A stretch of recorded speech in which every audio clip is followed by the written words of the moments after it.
सी news Bharat पर एक बार फिर से आपका स्वागत है। मैं हूं अखिलेश पांडे। वक्त हो चुका है यूपी बुलेटिन का। यूपी बुलेटिन में पहली खबर बदायूं से है, जहां सपा के जिला अध्यक्ष आशीष यादव ने बताया कि आदित्य बदायूं लोकसभा सीट पर सपा से लड़ेंगे चुनाव। अगली खबर गोंडा से है, जहां मतदान के प्रति जागरूक करने के लिए डीएम व एसपी ने शहरी क्षेत्र में किया जागरूकता पैदल मार्च। साथ ही आगे बात होगी रामपुर की, जहां भाजपा प्रत्याशी के लिए वोट की अपील करने रामपुर पहुंचे कैबिनेट मंत्री आशीष पटेल। और भी तमाम खबरों पर आइए करते हैं विस्तार से चर्चा। खबर बदायूं से है। यहाँ सपा के जिला अध्यक्ष आशीष यादव ने किया साफ, शिवपाल नहीं बेटे आदित्य बदायूं लोकसभा सीट पर सपा से लड़ेंगे चुनाव। आज आप यहाँ नामांकन के लिए पर्चा खरीदना है, तो किस नाम से आपने पर्चा खरीदा है? समाजवादी पार्टी के लिए पर्चा खरीदने आए हैं आदित्य यादव जी के नाम से। तो स्पष्ट हो गया कि आदित्य यादव ये सभा लड़ेंगे। नहीं, जनता की मांग भी है और उसका लोगों में क्रेज भी है उनका। पार्टी ने तय किया है कि आदित्य यादव जी बहुत दिनों से चर्चा थी कि आदित्य लड़ेंगे या शिवपाल जी लड़ेंगे। अब जनता के सामने तो पार्टी को मानना ही पड़ेगा। आपका मानना ये, आपका कहना ये है कि अब यहाँ से बदायूं से आदित्य यादव ही चुनाव लड़ेंगे? हाँ। बदायूं से सी न्यूज संवाददाता मनोज की रिपोर्ट।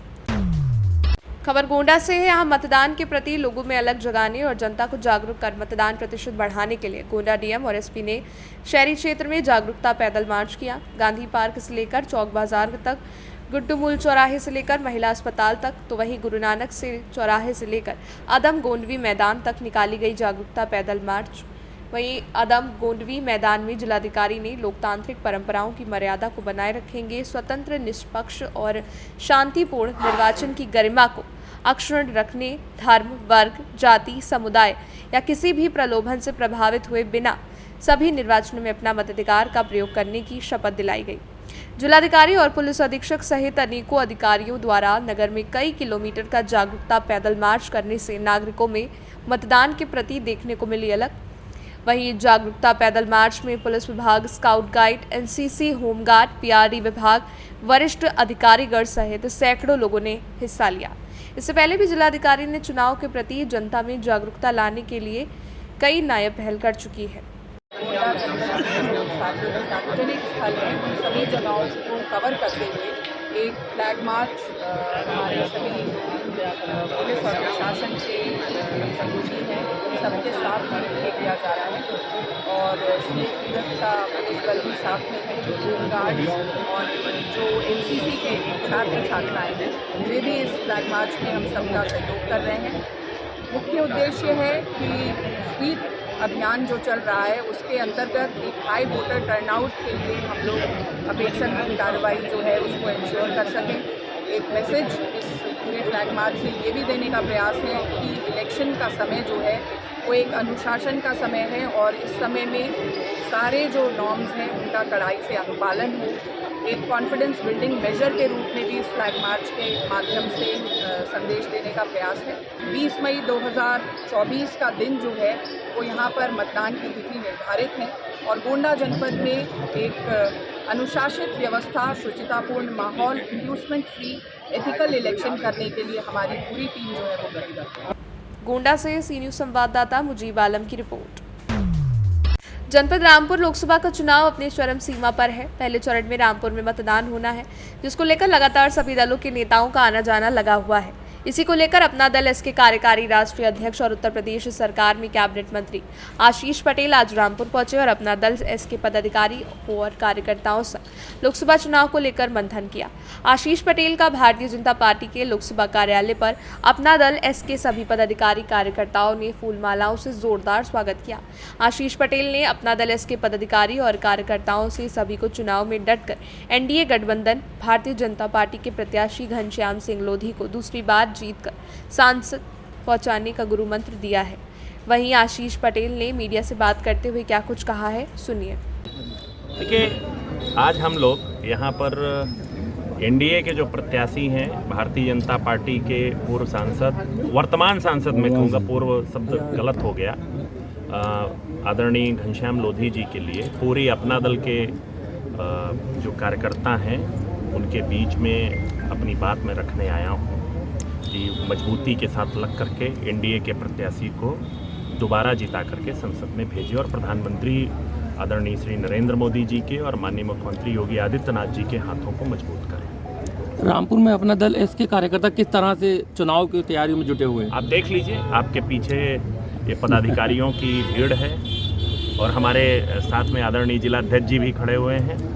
तो ये जिस तरह से सब लोग मिलजुल करके इस चुनाव को जिताने के लिए अपना दल ही नहीं, भारतीय जनता पार्टी के नेतृत्व में आरएलडी, अपना दल, निषाद पार्टी और सुहेलदेव भारतीय समाज पार्टी का जो गठबंधन है पूरे उत्तर प्रदेश में 80 सीटों को मिल करके लड़ रहा है।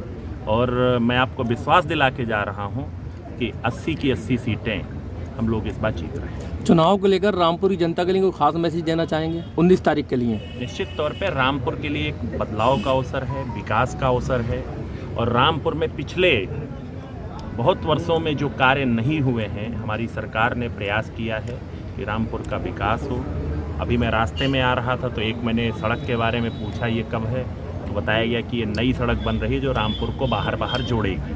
बहुत सारी चीज़ें ऐसी हैं जो रामपुर के लोगों के वास्तविक जीवन को बदलने का काम कर रहे हैं। और हमारी सरकार जिस प्रकार से सामाजिक न्याय के क्षेत्र में काम कर रही है, हर वर्ग के लोगों को आवास से लेकर के उनको राशन से लेकर के सब कुछ देने का काम प्रधानमंत्री जी के नेतृत्व वाली सरकार कर रही है। तो इसमें किसी प्रकार का शक नहीं है कि अब की बार 400 पार। मंत्री जी, जिस तरह से सपा में गुटबाजी है और प्रत्याशी से आजम खान नाराज है, उसका कितना फायदा मिलेगा? मैं आपको सिर्फ इतना कह रहा हूँ, गुटबाजी तो बहुत छोटी सी चीज़ है। जिसका आत्मविश्वास डोल चुका हो, जिसके प्रत्याशी भाग जा रहे हों, जिसके सहयोगी भाग जा रहे हों, उनके पास जनता को देने के लिए कुछ है ही नहीं, केवल झूठे वादों के अलावा। आशीष जी, कांग्रेस ने भी सपा को ज्वाइन करा है और समर्थन है उनका उन पार्टी को, तो उससे क्या भारतीय जनता पार्टी को कहीं ना कहीं नुकसान पहुंचेगा या आपकी पार्टी कितना सपोर्ट करने वाली है? देखिए, मैं आपको बता दूं, कांग्रेस के लोग जो हैं उनको अभी जो उनकी सबसे महत्वपूर्ण सीट है उत्तर प्रदेश में, उसमें प्रत्याशी नहीं घोषित कर पा रहे हैं। इसी से उनके आत्मविश्वास का आप अंदाजा लगा लीजिए। रामपुर से सी न्यूज़ संवाददाता साजिद खान की रिपोर्ट। खबर संभल से है। यहाँ पे 9 फरवरी को रात में 11 बजे पीड़ित के घर से 1 लाख रुपए नकद चोरी करने का एक आरोप नंदपुर थाना जुनावई निवासी ओमवीर ने पुलिस अधीक्षक चोरी की घटना को लगाई न्याय की गुहार। अभी तक थाना जनाबाई पुलिस ने नहीं की कोई बड़ी कार्यवाही। इसी गांव निवासी शिवराज ने आरोप लगाया है कि मैं कई प्रार्थना पत्र देकर पुलिस अधीक्षक संभल कुलदीप सिंह गुनावत से न्याय की गुहार लगा चुका हूं। थाना जनाबाई पुलिस ने अभी तक इस प्रकरण में कोई कठोर कार्यवाही नहीं की है। गांव का ही दबंग कोमल दबंग किस्म का व्यक्ति है और हमें जान से मारने की धमकियां देता है, लेकिन इसके खिलाफ थाना जुनावई पुलिस कार्रवाई करने के लिए कतरा रही है। क्या नाम है तुम्हारा? कहाँ रहते हो? नंदपुर। यहाँ बेजोई आए हो, क्या मामला है पूरा? बेजोई इसलिए आए, शिवराज सिंह की चोरी भाई, चोरी के मामले में पतरिया चौकी को का हमने एप्लीकेशन दी, उन्होंने कोई कार्रवाई नहीं की। फिर हम कप्तान साहब से मिले। हाँ, कप्तान साहब ने क्या आश्वासन? कप्तान साहब ने हमारा ये कहेगा, आप टेंशन मत लो, हम बात करेंगे और आपकी पूरी मदद की जाएगी, पूरी कार्रवाई की जाएगी सर। फिर क्या हुआ? फिर उसके बाद हम उन लोगों ने हमारी जगह पर काम चल रहा हो, 4-5 फीट बाउंड्री होगी, मेरा भी काम रुकवा दिया। जगह मेरे नाम है। जनाबी थाना पुलिस ने क्या कार्रवाई की अब तक? अभी तक कोई कार्रवाई नहीं करी। अब क्या चाहते हो? हम अपने न्याय की गुहार लगाने के लिए एसपी साहब के पास आए। क्या नाम है जी तुम्हारा? मेरा शिवराज नाम है। शिवराज, कहाँ रहते हो? नंदपुर। अच्छा, नंदपुर। कप्तान साहब को प्रार्थना पत्र दिया, क्या मामला है? मेरे साथ चोरी भई थी। कब हुई थी चोरी? 9 तारीख दूसरे महीना में भई थी साहब। फिर क्या हुआ? साहब मैंने कई प्रार्थना पत्र एसपी साहब दे चुका, अभी तक मेरी कोई कार्रवाई ना हुई। गुंडे करते हो साहब और दमंगी दिखा दो, मैं घर में एक निकलता हुआ। किसने चोरी? कहाँ के? कोमिल। कहाँ का निवासी? नंदपुर। ये तुम्हारे गांव का ही है? हाँ, हमारे गांव का ही है। और ये कर्म करता है साहब, बदमाशी करता है। उसने अपना भाई बहू के चक्कर में, उसकी शादी नहीं हुई, उसने अपना भैया मार के उसे बहू अपने पास रख रहा है। अच्छा, अब क्या चाहते हैं उसमें? अब साहब मुझे न्याय मिले साहब, मैं न्याय की गुहार चाहता। संभल से सी न्यूज़ संवाददाता जगतपाल सिंह की रिपोर्ट। खबर शाहजहांपुर से है। यहां थाना रामचंद्र मिशन क्षेत्र के ग्राम रौसर कोठी में रिटायर्ड कर्मचारी की गोली मारकर की गई हत्या। सफाई कर्मचारी के पद से रिटायर हुआ था। दामाद पर गोली मारने का आरोप। दामाद से चल रहा था विवाद। मामला शाहजहांपुर के थाना रामचंद्र का। मौके पर पहुंची पुलिस टीम ने मृतक के शव को कब्जे में लेकर पंचनामा भराकर मृतक के शव को पोस्टमार्टम के लिए भेज दिया है। पीएम रिपोर्ट के आधार पर कार्यवाही की जाएगी। आरसी मिशन थाना क्षेत्र के रासुर कोठी एरिया में आज शाम 4 बजे सालेग्राम नामक एक व्यक्ति जिनकी उम्र करीब 64 वर्ष बताई जा रही है, उनको उनके दामाद संजय वाल्मीकि द्वारा गोली मार दी गई थी, जिस कारण से सालेग्राम की मृत्यु हो गई है। इसमें नियमानुसार कार्रवाई की जा रही है। बॉडी को इस समय पोस्टमार्टम के लिए भेजा जा रहा है। साथ ही जो अभियुक्त है उसकी गिरफ्तारी के लिए इस समय 3 टीमें बना दी गई हैं, जिसमें से सर्विलांस सेल द्वारा एक टीम कार्य कर रही है, सदर बाजार टीम के क्षेत्र में एक टीम कार्य कर रही है और आरसी मिशन की भी एक टीम इसकी गिरफ्तारी के लिए प्रयास कर रही है। नियमानुसार वैधानिक कार्रवाई की जाएगी। शाहजहांपुर से सी न्यूज़ संवाददाता फसाद खान की रिपोर्ट।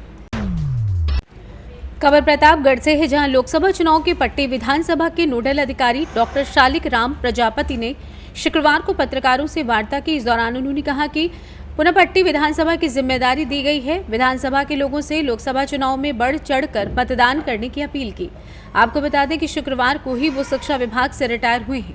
इस दौरान पवन सिंह, अवधेश सिंह, वीर शिवम सिंह, डॉक्टर KL विश्वकर्मा, अध्यापक प्रतीक सिंह, विंध्याचल सिंह, शिवकांत विजय समेत तमाम लोग मौजूद रहे।